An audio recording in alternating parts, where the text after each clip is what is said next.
옛날 옛적 한국의 대전 지역 깊은 산속에는 신비로운 연못이 있었습니다. 이 연못은 밤이 되면 하늘의 별빛을 받아 마치 하늘 자체가 땅에 내려앉은 것처럼 빛났습니다. 그래서 이곳 사람들은 이 연못을 별빛 연못이라 불렀습니다. 연못 주변에는 오래된 전설이 전해 내려왔습니다. 전설에 따르면 별빛 연못은 하늘과 땅을 이어주는 신성한 곳이었으며 정직하고 마음이 순수한 사람만이 이 연못을 통해 하늘과 소통할 수 있다고 했습니다.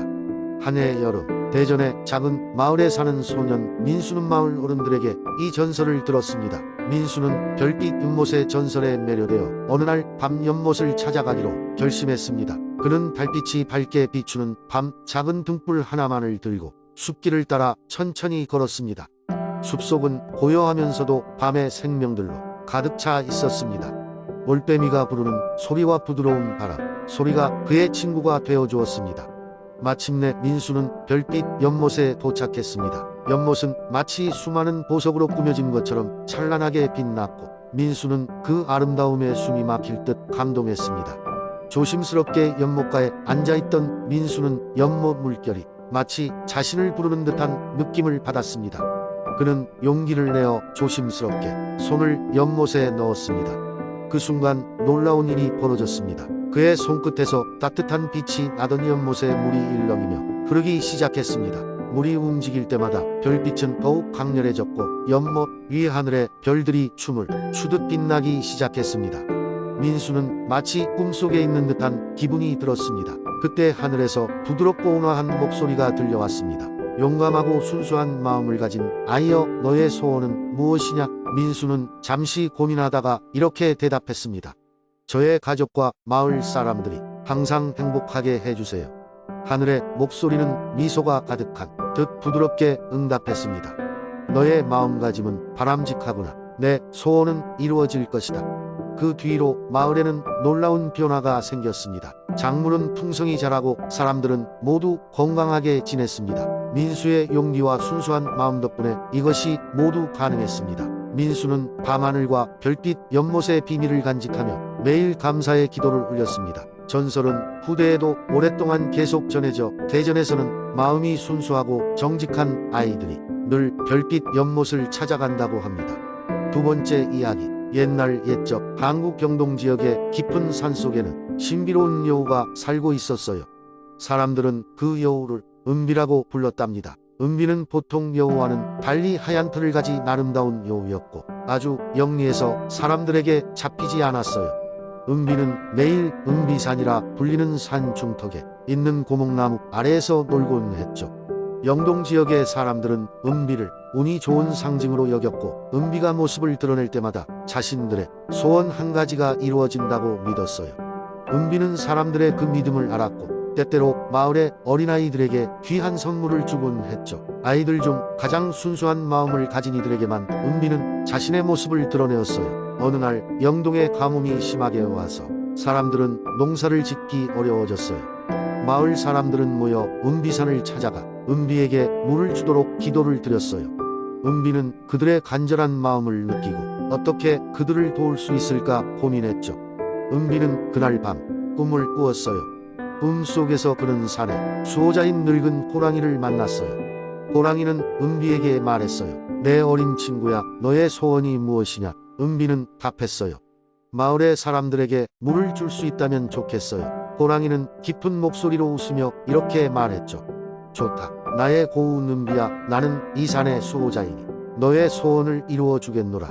다음 날 아침 은비산에는 기적 같은 일이 벌어졌어요. 산 중턱에서 깨끗한 샘물이 쏟아져 나와 마을로 흘러내리는 것이었죠.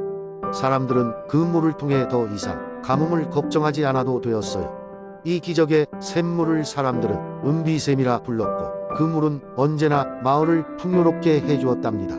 마을 사람들은 은비산 기슭에 작은 신사를 지어 은비와 호랑이 수호자에게 감사의 인사를 매년 드렸어요. 이후로도 은비는 마을의 행복을 지켜주는 수호여우로서 전해졌고 사람들은 은비산을 존경과 사랑의 마음으로 아꼈답니다. 시간이 흘러 전설로 남은 이 이야기 속에서 영동의 사람들은 은비와 그녀의 지혜를 통해 서로를 돕고 화합하며 살아가게 되었어요. 여전히 아이들은 은비산에 놀러가 하얀 여우의 모습을 보려 노력했고 그곳에서 깨끗한 물을 마시며 자신들만의 작은 소원을 빌곤 했답니다. 세 번째 이야기. 옛날, 아주 먼 옛날, 화순의 깊고 푸른 산골짜기에는 신비로운 호수가 하나 있었다. 이 호수는 마을 사람들에게 달빛 호수라고 불리며 밤마다 달빛을 받아 반짝이는 아름다움으로 많은 이들의 마음을 사로잡았다.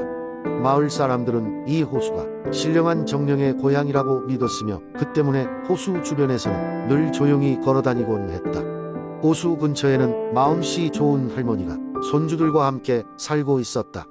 할머니는 늘 들려주곤 했던 옛 이야기를 손주들에게 이야기하며 시간을 보냈다. 그리고 할머니는 달빛 호수에는 특별한 비밀이 숨겨져 있다고 말하곤 했다. 1000년 전 이곳에는 아름다운 여신이 살고 있었단다. 어느 날 여신이 인간 세상에서의 삶을 궁금해하면서 호숫가에 내려오기로 했지. 여신은 화순의 아름다움에 반해 이곳에 오래 머무르게 되었고 그로부터 달빛이 가장 밝은 날 밤마다 호수에는 여신의 존재가 느껴지게 되었단다. 할머니는 속삭이듯 말했다. 할머니의 손주들 중 가장 호기심이 많았던 소녀 수미는 어느 날 밤몰래 달빛 호수로 향했다. 그녀는 할머니의 이야기가 정말 사실인지 알고 싶었다. 어쩌면 여신의 모습이라도 볼 수 있을지 몰라라는 생각에 가슴이 두근거렸다. 조용히 호숫가에 도착한 수미는 달빛에 비친 호수를 바라보며 숨을 죽였다. 호수는 마치 거울처럼 밤하늘을 반사하며 반짝이고 있었다. 수미는 호수 근처에 숨어 조심스럽게 여신의 등장을 기다렸다. 시간이 흐르자 어느 순간 호수 위에 얇은 안개가 피어오르기 시작했고 수미는 그 안개 속에서 희미한 모습이 나타나는 것을 보았다. 수미는 숨을 참고 그 모습을 바라보았다. 그리고 그 순간 안개 속에서 은은한 빛을 뿜어내는 아름다운 여신이 나타났다. 여신은 달빛을 머금은 듯한 눈동자로 수미를 바라보더니 부드러운 미소를 지으며 말했다. 오랜만이구나. 작은 별의 아이야. 여전히 이곳을 찾아와 주는구나. 여신의 목소리는 바람에 실려온 듯 고요하면서도 선명하게 들렸다. 수미는 감탄한 나머지 입을 열지 못했다.